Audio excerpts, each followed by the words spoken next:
Hello students, আমি তোমাদের Shubhajit sir from beyond chemistry. তো আজকে যে চ্যাপ্টারটা নিয়ে আলোচনা করব সেটা হলো পিরিয়ডিক টেবিল। এই পিরিয়ডিক টেবিল না থাকলে আমাদের প্রত্যেকটা সময় কেমিস্ট্রিতে খুব সমস্যার সম্মুখীন হতে হতো। তাই জন্য আমরা পিরিয়ডিক টেবিলকে সব থেকে বেশি আগে প্রায়োরিটি দিই, কিন্তু এটা আমাদের ইনঅর্গ্যানিক কেমিস্ট্রির মধ্যে একটা পড়ে।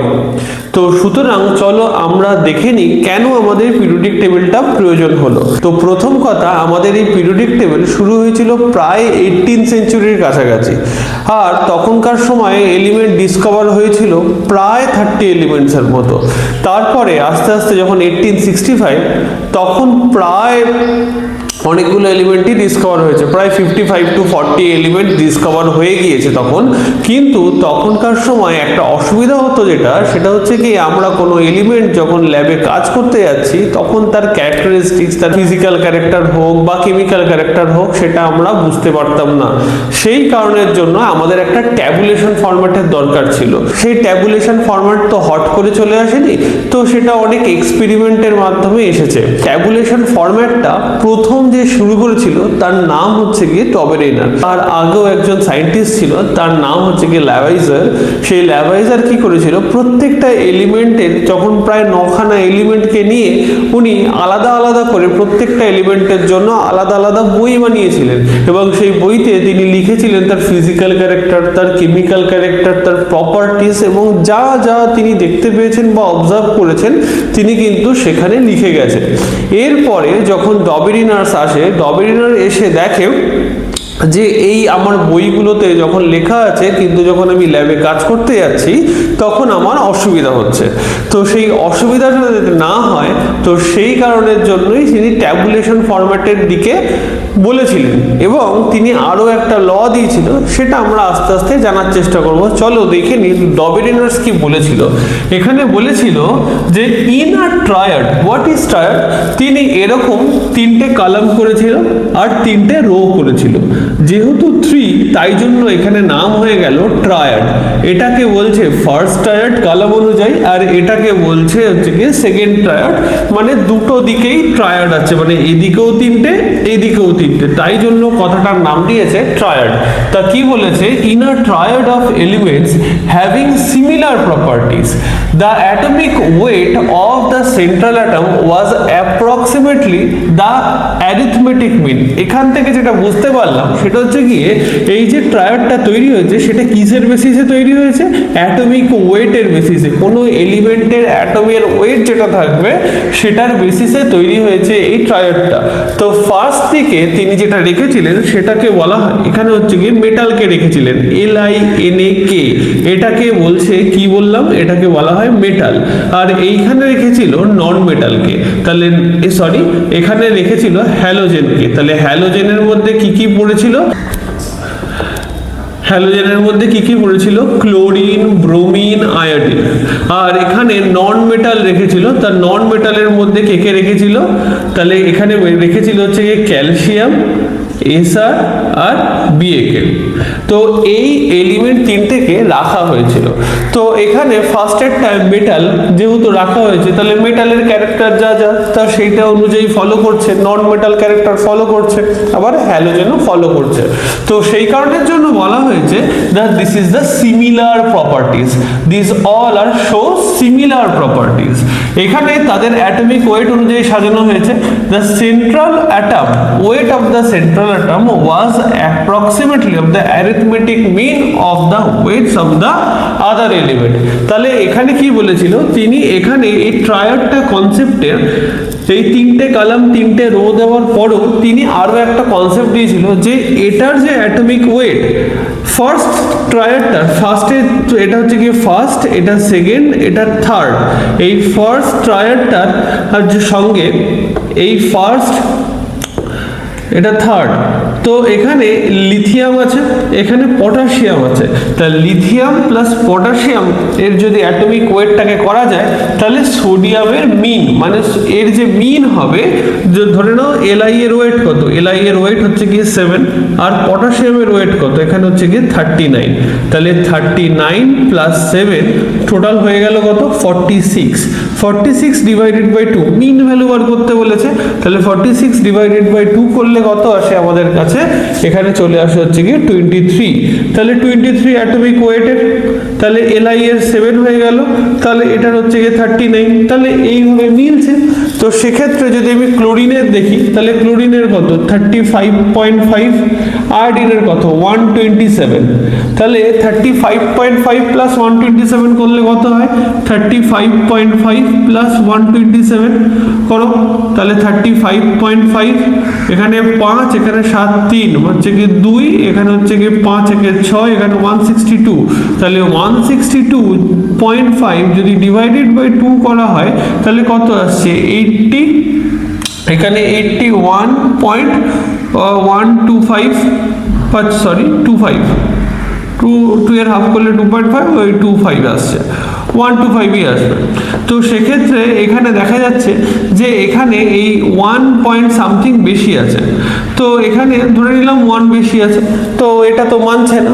তো সেক্ষেত্রে এই ব্রোমিনের ওয়েট কত, ব্রোমিনের ওয়েট ধরে নাও তোমার 80 কাছাকাছি, কিন্তু এখানে আমার এসছে কত 81.125, এটা আমার মানছে না। আবার যদি ক্যালসিয়ামের দিকে দেখি তাহলে ক্যালসিয়ামের ওয়েট কত, ক্যালসিয়ামের ওয়েট হচ্ছে কি 40, আর বেরিয়ামের ওয়েট কত, বেরিয়ামের ওয়েট হচ্ছে 137, তাহলে প্লাস করলে কত আসছে, এখানে 7, এখানে 7, এখানে 1, তাহলে এই 177 কে যদি ডিভাইডেড বাই 2 করি তাহলে আমার কত হয় 2 × 16, তাহলে 88.5, তাহলে এটার ক্ষেত্রেও আসছে 88.5, কিন্তু যাকে এখানে 80 আসবে,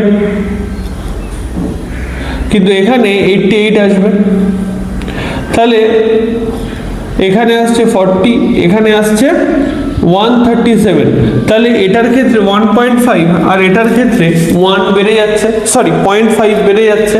তো এটাও যদি সেকেন্ড এলিমেন্টটাও যদি অ্যাপ্রক্স করে নেওয়া যায় ঠিক আছে, তাও মেনে যাওয়া হয়, কিন্তু যে এখানে 1.5 বেড়ে যাচ্ছে এটা তো ঠিক নয়। তো এইটা হলো গিয়ে ডবেরিনার্সের একটা ড্রব্যাক। তো এখানে আরো একটা জিনিস দেখো, এখানে ক্লোরিন দেওয়া আছে, এখানে ব্রোমিন দেওয়া ছিল, এখানে আয়োডিন দেওয়া ছিল, তাহলে ক্লোরিনের ওয়েট আমরা জানি 35.5, ব্রোমিনের ওয়েট কত, ব্রোমিনের ওয়েট হচ্ছে কি 80, যদি এর আগেরটা এলিমেন্ট যতটা ফ্লুরিন, এই ফ্লুরিন যদি এখানে কত হয় 9, তাহলে হচ্ছে কি ওই 18.9, ওই আমরা 19ই ধরবো, তো 19 প্লাস 80 করলে আমার এটা আসার কথা, তাহলে চলো দেখে নিই তাহলে এখানে আসছে কিনা, তাহলে 19 প্লাস 80 করলে আমার কত আসছে 99, তাহলে 99 ডিভাইডেড বাই 2 করলে আমার কাছে কত আসছে 49.5, তাহলে 49.5, কিন্তু আমার আছে কত 35.5, তাহলে এটা কি মিলছে, একদমই মিলছে না। তাহলে এখানে আমরা যেটা শিখবো সেটা হচ্ছে কি ডবেরিনার্স ড্রব্যাক, চলো লিখে নাও, এখানে কি লিখবো ডবেরিনার্স ড্রব্যাক।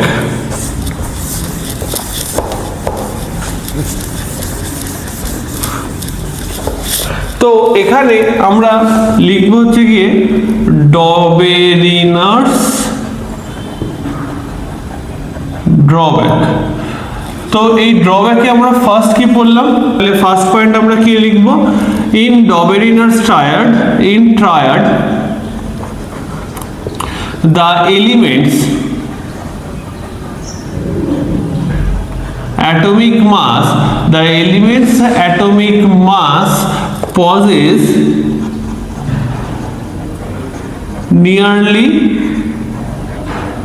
their atomic masses। মানে কি হলো, মানে হলো হচ্ছে গিয়ে এখানে এখানে ক্যালসিয়াম আছে, এখানে বেরিয়াম আছে, এখানে 88 আসার কথা, তাহলে এখানে এসছিল কত 1.25, তার মানে কিছুটা বেশি, তাহলে ক্লোরিন আর এখানে 127 আছে, তো ক্লোরিনের এখানে ক্লোরিন আর আয়োডিন মানে হচ্ছে কি 35.5 আর আয়োডিনের 127 করলে কত এসছিল ওই 81 এর কাছাকাছি, তো এখানেও বেশি, তো সেই রেসপেক্টে দাঁড়িয়ে তাহলে কি বলছি, যে ট্রায়াড কনসেপ্টে তাদের যে অ্যাটমিক মাস, তারা যে অ্যাটমিক মাসটা ক্রিয়েট করছে, তাদের যে অ্যাকচুয়াল অ্যাটমিক মাস ছিল তাদের সামনাসামনি যাচ্ছে, কিন্তু অ্যাকচুয়াল হচ্ছে না। কিন্তু কিছু কিছু এলিমেন্টের ক্ষেত্রে অ্যাকচুয়াল হচ্ছিল, যেমন সোডিয়ামের ক্ষেত্রে মিলছিল। সেকেন্ড হচ্ছে গিয়ে কি, ইট অ্যাপ্লাইজ ফর লিমিটেড মেটালস। তাহলে এটা শুধুমাত্র কিছু এলিমেন্টের জন্যই অ্যাপ্লিকেবল ছিল, সবার জন্য অ্যাপ্লিকেবল ছিল না। তো এটা ছিল ডবেরিনার্সের ড্রব্যাক। তো এই ডবেরিনার্সের ড্রব্যাকস আর অ্যাচিভমেন্ট তোমাদের পরীক্ষায় আসতে পারে, তোমরা লিখে নাও। তারপরে আমরা পড়বো নিউল্যান্ডস প্রজেকশন, নোট ডাউন করে নাও। তো এখন আমরা জেনে নেব ডবেরিনার্সের পরে নিউল্যান্ডস কি করে পিরিয়ডিক টেবিলে আমাদের খানিকটা কাজ এগিয়ে দিয়েছিল। তো প্রথম কথা, এখানে তিনি মিউজিকের সঙ্গে আমাদের কেমিস্ট্রিকে মেলাতে চেয়েছিলেন। কিভাবে? তো উনি একজন মিউজিশিয়ান ছিলেন, তো উনি গান বাজনা করতেন। গান বাজনা করার পরেও তার একটা কেমিস্ট্রির প্রতি একটা ভালোবাসা ছিল। সেই ভালোবাসা থেকে কেমিস্ট্রির সঙ্গে একটা গানের সম্পর্ক তিনি একটা করতে চেয়েছিলেন। কিভাবে? যে আমাদের 8খানা নোট থাকে, সা রে গা মা পা ধা নি সা, তাহলে সা রে গা মা পা ধা নি সা, তাহলে ফার্স্ট অ্যান্ড এইট, এই ফার্স্ট অ্যান্ড এইট নোট যেহেতু সা, তিনিও বলেছিলেন যে ফার্স্ট এলিমেন্ট 8 এলিমেন্টের সঙ্গে সেম বিহেভ করবে। তাহলে সেম বিহেভ করবে বলতে গেলে 1 নম্বর যে ক্যারেক্টার শো করবে, 8 নম্বর ঠিক সেম ক্যারেক্টার শো করবে। চলো আমরা দেখিনি তার লতে কি বলে দেওয়া আছে। এখানে বলেছে the elements when arranged in an increasing order of atomic weight, তার মানে এগুলোকে অ্যাটমিক ওয়েট অনুযায়ী সাজাতে হবে। The 8th succeeding element was the repetition of the first one, তাহলে 8th এলিমেন্ট যেটা হবে সেটা কি হবে, ফার্স্টটার ক্ষেত্রে সেম হবে। First one like the 8th node of the musical scale. যেরকম আমরা এখানে কি পড়ি, এখানে সা রে গা মা পা ধা নি সা, এই চক্করে আমি গানও গিয়ে ফেললাম। তো এখানে কি হলো, যে first, third, fourth, fifth, six, seventh আর 8। তো এইখানে যে ফার্স্ট আর 8 যেহেতু এখানে সেম দেখাচ্ছে, তাহলে উনিও বলেছিলেন ফার্স্ট এলিমেন্ট অ্যাটমিক ওয়েট অনুযায়ী যা শো করবে সেটা কিন্তু সেম। চলো আমরা দেখে নিই। তো চলো এখানে হচ্ছে গিয়ে তাহলে হাইড্রোজেন, হিলিয়াম তো তখন হবে না, কারণ নোবেল গ্যাস তখন ডিসকভারি হয়নি। তাহলে এখানে কি হবে, লিথিয়াম, এখানে beryllium, boron, carbon, nitrogen, oxygen, fluorine, neon হবে না। তাহলে কি হবে, sodium, magnesium, aluminium, silicon, phosphorus, sulphur, chlorine, argon তো হবে না, ক্লোরিন, আর্গন। তারপরে হচ্ছে কি পটাশিয়াম। এখানে দেখো, এখানে যেটা শো হচ্ছে, এখানে কত হাইড্রোজেনের সঙ্গে কে শো করবে, এখানে যদি এটা 1 হয় তাহলে 1 2 3 4 5 6 7 8, তাহলে এর সঙ্গে এই ক্যারেক্টার শো করবে বলছে, শো করছে, কারণ H মাইনাস হয়, ফ্লুরিনও মাইনাস হয়। তাহলে লিথিয়ামের সঙ্গে সোডিয়াম, বেরিলিয়ামের সঙ্গে ম্যাগনেসিয়াম, বোরনের সঙ্গে অ্যালুমিনিয়াম। কিন্তু এখানে ক্যালসিয়াম অবধি আমাদের এই রুলটা ফলো হচ্ছে। তার মানে আমি বলতে পারি এই যে এই লটা শুধুমাত্র লাইটার এলিমেন্টসের জন্য, হেভিয়ার এলিমেন্টসের জন্য নয়।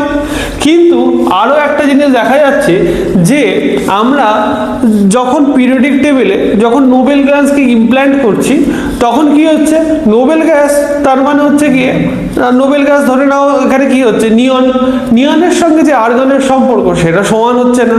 তাহলে কেন হচ্ছে না, কারণ এটা অক্টেভ রুলস মানছে না। তো এই কারণের জন্য আমরা বলতেই পারি নোবেল গ্যাস অক্টেভ রুল মানে না। আর এটা শুধু হায়ার এলিমেন্টসের জন্য নয়, মানে লাইটার ওয়েট এলিমেন্টসের জন্যই শুধু অ্যাপ্লিকেবল। তো এখানে এদের ড্রব্যাকসটাও আমি লিখে দিয়েছি, দেখো এখানে কি বলেছে, this law was applicable up to the calcium অবধি আমি তোমাকে বললাম। আবার কি বললাম, after the discovery of noble gas 9th element not the 18th element having similar properties. তার মানে যে নোবেল গ্যাসটা আছে সেই নোবেল গ্যাসটা এটার রুলটা ফলো করছে না। তাহলে আমরা কি কি কারণের জন্য ডমিনেটরসকে পড়বো, তাহলে রিজনটা কি, রিজনটা হচ্ছে কি, ইট ওয়ার্ক লাইটার এলিমেন্টস, শুধুমাত্র লাইটার এলিমেন্টস এর ক্ষেত্রেই আমরা এই অক্টেভস রুলকে লাগাতে পারবো। আর কি বলেছে, atomic was recognised as the basis of the classification, তা ক্লাসিফিকেশন অনুযায়ী আমরা রেকগনাইজ করতে পারবো। তাহলে এইটা হয়ে গেল ডবেরিনার্স। এরপরে আমরা লোথার মেয়ার আর আমাদের ল অফ মেন্ডেলিভস আমরা পড়বো। তার আগে এই জিনিসটাকে তোমরা নোট ডাউন করে নাও। তো এখানে আমাদের লোথার মেয়ার আর মেন্ডেলিভস দুজনই একই সময়কার ছিল। তাদের যে লসগুলো সেই লোথার মেয়ারের আগে মেন্ডেলিভস পাবলিশ করে দিয়েছিল। সেই মেন্ডেলিভস পাবলিশ করে দেওয়ার জন্য লোথার মেয়ারের লটাকে অতটা প্রায়োরিটি দেওয়া হয় না। তো লোথার মেয়ার কি বলেছিল চলো একবার আমরা দেখে তারপরে মেন্ডেলিভস লতে আমরা ঢুকবো। তো এখানে লোথার মেয়ার বলেছিল, ইটস আ জার্মান সায়েন্টিস্ট ছিল একজন। তো এখান থেকে কোশ্চেন আছে যে কোনখানকার scientist, it's a German scientist. সে কি করেছিল, সে plotted a graph atomic volume আর অ্যাটমিক ওয়েট। তাহলে অ্যাটমিক ভলিউম আর ওয়েট, তাহলে আমরা ডেনসিটির ফর্মুলা কি জানি, তাহলে ডেনসিটির ফর্মুলা জানি হচ্ছে গিয়ে মাস বাই ভলিউম। তাহলে আমরা যদি মাস বাই ভলিউম রেশিও করি তাহলে আমরা কি পাবো, ডেনসিটি। তাহলে অ্যাটমিক ডেনসিটি অনুযায়ী উনি সাজিয়েছিল। তো সেই অনুযায়ী উনি দেখছিল যে এই ওয়াই অ্যাক্সিসটা অ্যাটমিক ভলিউম দেখাচ্ছে আর অ্যাটমিক ওয়েটটা হচ্ছে কি এক্স অ্যাক্সিস। তাদের যে গ্রাফ উনি প্লট করেছিল, উনি বলেছিল যে এই পিকে যে এলিমেন্টগুলো থাকবে তাদের ক্যারেক্টারিস্টিক সেম, বা এখানে এখানে যে ক্যারেক্টারসগুলো আছে মানে এখানে এখানে যে এলিমেন্টগুলো আছে তাদের ক্যারেক্টারও এখানের সঙ্গে সেম হবে। তো এই লোয়েস্ট ডাউনে মানে ক্রেস্ট আর একটা ট্রতে যেগুলো থাকবে তো সেগুলো তো কি থাকবে, এ বি সি তিনটে যেটা থাকবে সেটাও আমাদের এদের ক্যারেক্টারিস্টিক সেম হবে। কিন্তু এগুলো ট্যাবুলেশন ফরম্যাটে বুঝতে যতটা সুবিধা, এরকম গ্রাফিক্যাল রিপ্রেজেন্টেশন দিলে আরও সেটাকে কমপ্লিকেটেড করে দিচ্ছে। তো সুতরাং এই কমপ্লিকেশনস নিয়ে তো আমরা পিরিয়ডিক টেবিল তৈরি করব না, যাতে আমরা খুব সহজে বলে দিতে পারি কোন এলিমেন্টের ক্যারেক্টারিস্টিক্স, তার ফিজিক্যাল ক্যারেক্টারিস্টিক্স, তার কেমিক্যাল ক্যারেক্টারিস্টিক্স সমস্ত কিছুই আমরা যাতে বলে দিতে পারি। তো সেই কারণের জন্যই আমরা এই চেষ্টাটা করছি। তো আমাদের ট্যাবুলেশন ফরম্যাটটাই বেশি বেটার ছিল। তো সেই কারণের জন্য এই লোথার মেয়ারের এই যে গ্রাফ কনসেপ্ট, তিনি কিন্তু প্রথম গ্রাফ কনসেপ্ট দিয়েছিল যে আমরা ট্যাবুলেশন থেকে বেরিয়ে এসে গ্রাফ কনসেপ্টেও কাজ করতে পারি। কিন্তু এখানে এই জিনিসটা এত কমপ্লিকেটেড হয়ে গেছে, তো সেই কারণের জন্য আমরা লোথার মেয়ারকে অতটা প্রায়োরিটাইজ করি না। এরপরে আমরা পড়ব মেন্ডেলিভস ল অফ পিরিয়ডিক টেবিল। তো তার আগে তোমরা এটাকে নোট ডাউন করে নাও। তা আফটার দ্য লোথার মেয়ার আমরা এখানে জানবো মেন্ডেলিভস পিরিয়ডিক টেবিল। এই মেন্ডেলিভস পিরিয়ডিক টেবিলে তার লটা কি ছিল, তিনি বলেছিলেন the physical and chemical properties of an elements are the periodic function of the atomic weight. ঠিক অ্যাজ আ এক্সাম্পল আমরা ম্যাথে কিরকম করি, y equal to f function of x, তার মানে কি এক্সটা হচ্ছে গিয়ে ওয়াই এর ফাংশন। তো সেই রেসপেক্টে দাঁড়িয়ে এখানে কি বলছে, the physical and chemical properties of an elements. তার মানে একটা এলিমেন্টের ফিজিক্যাল অ্যান্ড কেমিক্যাল প্রপার্টিজটা তার অ্যাটমিক ওয়েটের সঙ্গে ফাংশনে থাকবে। তার মানে কি না, পিরিয়ডিক ফাংশনে থাকবে। তো এই জিনিসটাই আমাদের এখানে মেন্ডেলিভস বলেছিল। তো মেন্ডেলিভস তখনকার সময় একটা পিরিয়ডিক টেবিল ডিসকভার করেছিল বা লিখেছিল। তো সেই জিনিসটা আমাদের সব জায়গায় কিন্তু অন্য রকম ভাবে দেওয়া থাকে, ভীষণভাবে এডিটেড হয়েছে। কেননা আমি যখন উইকিপিডিয়াতে সার্চ করি তো সেই উইকিপিডিয়াতে আমাদের রাশিয়ান সায়েন্টিস্টের অনুযায়ী এখানে রাশিয়ান ওয়ার্ডসে দেওয়া আছে, কিন্তু আমরা সেটা জানি না বা আমরা সেটা বুঝতে পারি না। তাই জন্য অল ওভার দ্য ওয়ার্ল্ড আমাদের সেই জিনিসটা বোঝার জন্য আমাদের কি করা হয়েছে, বিভিন্নভাবে এডিটেড করে অনেকে দিয়েছে। সেই এডিটেড লিস্টের মধ্যে থেকে আমরা কিছু কিছু যেটা সব থেকে আমার বেস্ট মনে হয়েছে সেটা আমি তোমাদের সামনে তুলে ধরলাম। এখানে মেন্ডেলিভস পিরিয়ডিক টেবিল অনুযায়ী অনেক আমরা বলছি মিসকনসেপশন আছে, সেই মিসকনসেপশন থেকেও আমরা যেটা বেস্ট মনে হয়েছে সেটাই আমি তোমাদের সামনে তুলে ধরলাম।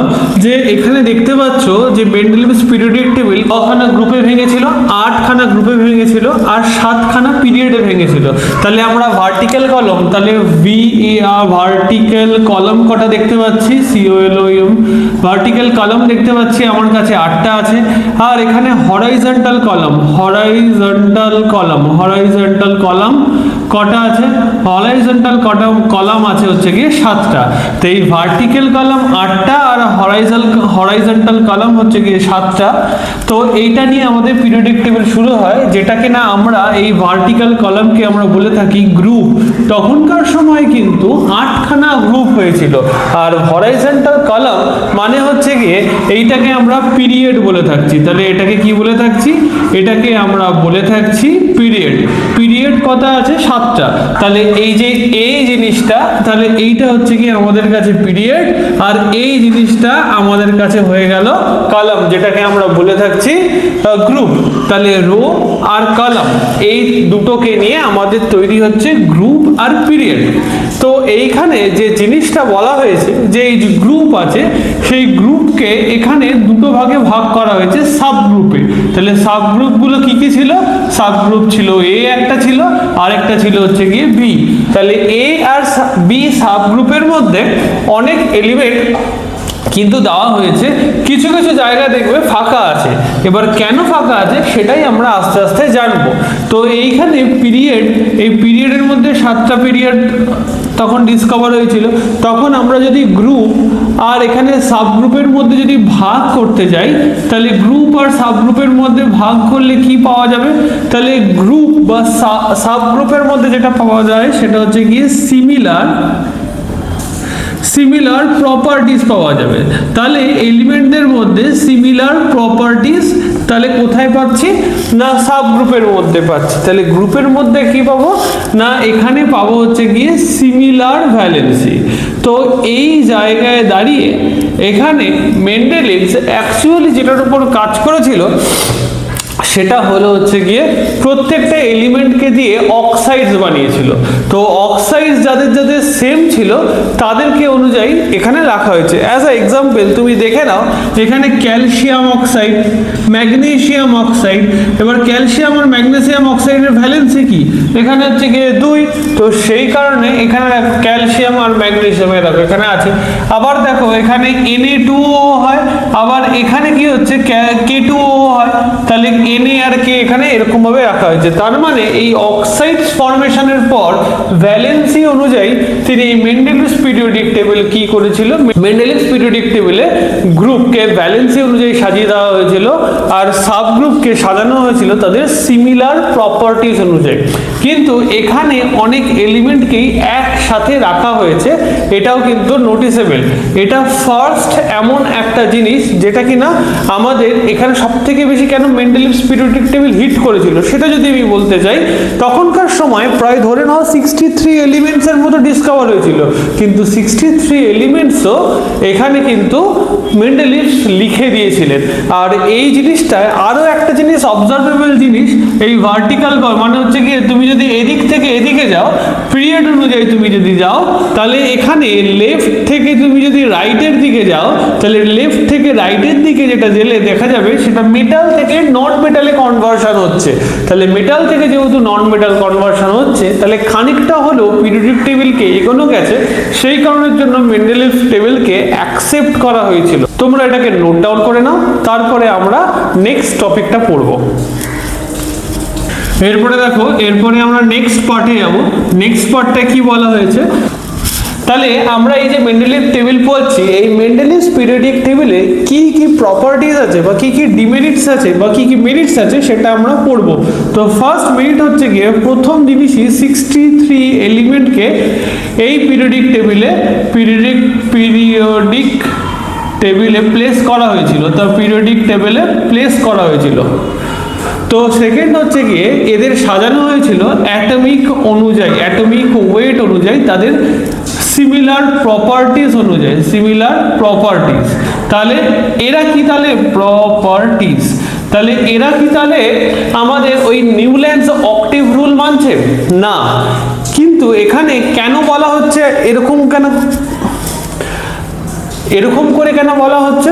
তো তাহলে atomic weight similar properties directly proportional, তাহলে কি এটা অক্টেভ রুলস মানছে? একদমই না। কেন না, উনি বলেছিলেন অ্যাটমিক ওয়েটটা তাদের রেগুলার ইন্টারভ্যাল, একটা স্পেসিফিক ইন্টারভ্যালে ইনক্রিজ করবে বা ডিক্রিজ করবে, সেই অনুযায়ী তাদের সিমিলার প্রপার্টি শো হবে। তো এই জিনিসটা খুব ইম্পর্টেন্ট, এখানে অ্যাটমিক ওয়েটের সঙ্গে সিমিলার প্রপার্টিজ থাকাটা খুব প্রয়োজনীয়। আর 3 নম্বর হচ্ছে গিয়ে পিরিয়ডিক টেবিলে কিছু কিছু অ্যামাউন্টে গ্যাপ থেকে গেছে, যেরকম এই জায়গাগুলো, যেমন ধরো এখানে এখানে এই জায়গাগুলোতে গ্যাপ পজিশন ছেড়ে গেছে। সেই গ্যাপ পজিশনে তখন কি বলা হচ্ছে, ধরে নাও এখানের সঙ্গে এইটার সঙ্গে এখন এরকম প্রপার্টিস দেখাচ্ছে সেম, তো সেই জন্য একই ঘরের মধ্যে রাখা হয়েছে, কিন্তু এরকম এলিমেন্ট দেখা গেছে যেগুলোর অ্যাটমিক ওয়েট এদের সঙ্গে বিশাল হাই, তো এর মাঝেও কোনো এলিমেন্ট থাকতে পারে। সেই কারণের জন্য তাদের তার টেবিল যাতে গন্ডগোল না হয়, সেই কারণের জন্য উনি গ্যাপ ছেড়ে দিয়ে গেছে, যদি কোনো সময় ওই এলিমেন্ট ডিসকভার হয় তাহলে এখানে যেন সেটাকে পুট করা যায়। তাহলে এখানে পিরিয়ডিক টেবিলে কি থাকবে? তাহলে পিরিয়ডিক টেবিলে, মেন্ডেলিস পিরিয়ডিক টেবিলে গ্যাপ প্রেজেন্ট ছিল। এই গ্যাপ প্রেজেন্সের জন্য কেন হয়েছে না, ওই অ্যাটমিক ওয়েটটা, মানে হচ্ছে কি এই অ্যাটমিক ওয়েটটা তো পাওয়া যায়নি তখনও, একটা হাইয়েস্ট একটা ডিফারেন্স পাওয়া যাচ্ছে, তার মানে ওর মাঝে যদি এলিমেন্ট থাকে সেই এলিমেন্টকে যাতে আমি এখানে বসাতে পারি, সেই কারণের জন্য এখানে করে দেওয়া হয়েছে। 4th নম্বর পয়েন্ট হলো এখানে প্রেডিক্ট দ্য এলিমেন্ট, বলা যেতে পারে ফিউচার এলিমেন্ট। তখনও কিন্তু সেই এলিমেন্ট ডিসকভার হয়নি, সেই এলিমেন্টের উনি নাম কি দিয়েছিলেন? একটার নাম দিয়েছিলেন হচ্ছে গিয়ে যে একা সিলিকন। একা সিলিকন কেন দিল, বা একা অ্যালুমিনিয়াম, সবার আগে আমি অ্যালুমিনিয়ামটাই লিখছি। একা অ্যালুমিনিয়াম কেন দিল?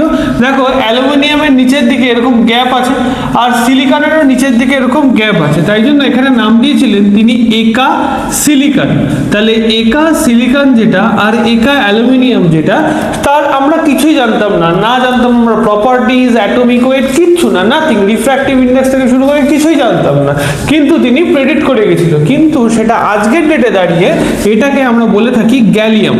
তাহলে গ্যালিয়াম এটা, আর এটা হচ্ছে গিয়ে জার্মেনিয়াম। তাহলে এটা হচ্ছে গিয়ে জার্মেনিয়াম। তাহলে গ্যালিয়াম আর জার্মেনিয়াম এই দুটো এলিমেন্টকে আগে থেকে ডিসকভার করে গিয়েছিলেন, প্রেডিক্ট করেছিলেন। কিন্তু এটা তো একটা রুলস নয় যে আমরা প্রত্যেকটা সায়েন্টিস্ট বা প্রত্যেকটা সায়েন্সের রুলই হচ্ছে গিয়ে আগে আমরা অবজার্ভ করব, রিসার্চ করব, আমরা সেটাকে প্রপারলি এক্সিকিউট করব, তারপরে আমি গিয়ে তার নাম দিতে পারি বা সেই জিনিসটাকে অ্যাকচুয়ালি বলতে পারি। কিন্তু আমি তো আর ফিউচার অ্যাডভাইজার নই যে আমরা এটাকে আগে থেকেই বলে দেবো যে এই এলিমেন্টটা এরকম হতে চলেছে। হ্যাঁ, এটা মিলে গেছে ঠিকই, কিন্তু আমাদের এটা রুলের মধ্যে পড়ে না। সেই কারণের জন্য এই predict the elements of the future table in the Mendeleev's periodic table এর যে একটা কনসেপ্ট ছিল, সেটা কিন্তু এখানে একটা ডিমেরিটস এর পথে চলে যায়। তোমরা এটাকে নোট ডাউন করে নাও, তারপরে আমরা এর নেক্সট পার্টটা পড়বো। এরপরে আমরা পড়ব ডিমেরিটস অফ মেন্ডেলিভস পিরিয়ডিক টেবিল। এটা কিন্তু খুব ইম্পর্টেন্ট, আমরা কি কি কারণে রেকটিফাই করতে পারি মেন্ডেলিভস পিরিয়ডিক টেবিলকে, সেটা আমরা দেখব। তো প্রথম জিনিস সেটা হচ্ছে কি আমরা হেডিং দেব ডিমেরিটস।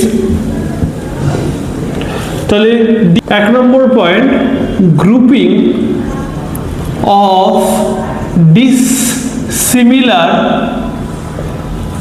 এলিমেন্টস। তো এখানে এই কথাটার মানে কি? এখানে দেখো, এখানে LINAK আরবি এরা একই ক্যারেক্টার হওয়া সত্ত্বেও এখানে CU আর AG কে এখানে ঢোকানো হয়েছে, কিন্তু যেটার কি না এখানে কোনো থাকার কথাই নয়। কেন না, আমি প্রথমে বলেছিলাম উনি কি অনুযায়ী করেছিলেন, উনি অক্সাইডস ট্রান্সফার করেছিল, যেমন LIO, NaO, KO, RBO, CuO, AgO যেহেতু হচ্ছে সেহেতু তিনি একই জায়গায় রেখে দিয়েছিলেন। কিন্তু এটা তো ডিসিমিলার প্রপার্টিজ না, তাই এই এলিমেন্ট একটা ক্যারেক্টার শো করছে, এটা একটা ক্যারেক্টার শো করছে, এটা একটা ডিসিমিলার প্রপার্টিজ। সেকেন্ড হচ্ছে গিয়ে সিমিলার এলিমেন্টসকে উনি সেপারেট করে দিয়েছিলেন। কোথায়? এখানে দেখো, এখানে এজি আছে, এজি আর এখানে পিটি, এদের প্রপার্টি কিন্তু প্রায় সেম। এখানে দেখতে গেলে দেখা যাচ্ছে এজি আর এখানে পিটির প্রপার্টিস সেম সেম প্রায়। তো সেই কারণের জন্য এইখানে তারপরে এইউ আছে, অরাম আছে যেটা, তাহলে এইখানে তাদের মধ্যে সিমিলার এলিমেন্টসের প্রপার্টিস থাকা সত্ত্বেও তাদেরকে আলাদা করে রাখা হয়েছে, তো এটা তো ঠিক না। তো এই একটা একটা ডিমেরিটস ছিল তার মধ্যে। 3 নম্বর পয়েন্ট,